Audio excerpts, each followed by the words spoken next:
जैसा कि आप देख सकते हैं यहाँ हमारे सामने कई नंबर लिखे हुए हैं और बीच में ये कोई जगह जो है खाली पड़ी हुई है। अब देखते हैं भाई क्या नंबर है। 10 है, 20 है, फिर ये खाली जगह है, पता नहीं क्यों है भाई। 40, 50, 60, 70, 80, 90, 100। हमें ये जो खाली जगह है ये भरनी है। हमें पता करना है कि यहाँ कौन सा नंबर होना चाहिए।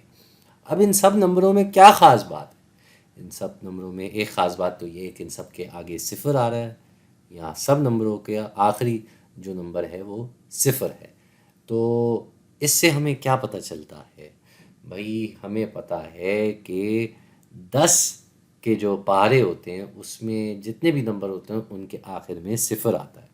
और यहाँ गौर से देखा जाए तो ये 10 के पहाड़ों में ही चल रहे हैं। मतलब यहाँ 10 है, 20 है, यहाँ कुछ नहीं पता क्या लिखा है। फिर 40, इसमें 10 जमा करें तो 50, फिर 10 जमा करें तो 60, फिर 10 जमा करें तो 70, 70 में 10 जमा करें तो 80, 80 में 10 जमा करें तो 90, और 90 में 10 जमा करें तो 100।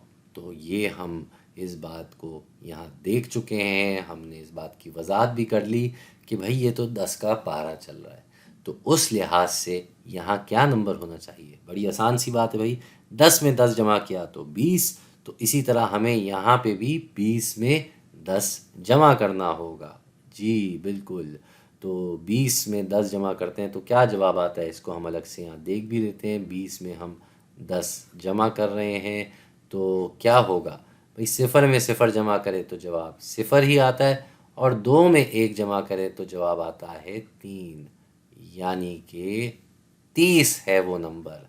तो जैसे यहाँ हमने लाल और फिर नीले फिर इस तरीके से लिखा हुआ, तो इधर भी हम उसी तरीके से लिखेंगे। यहाँ पे आ जाएगा 30।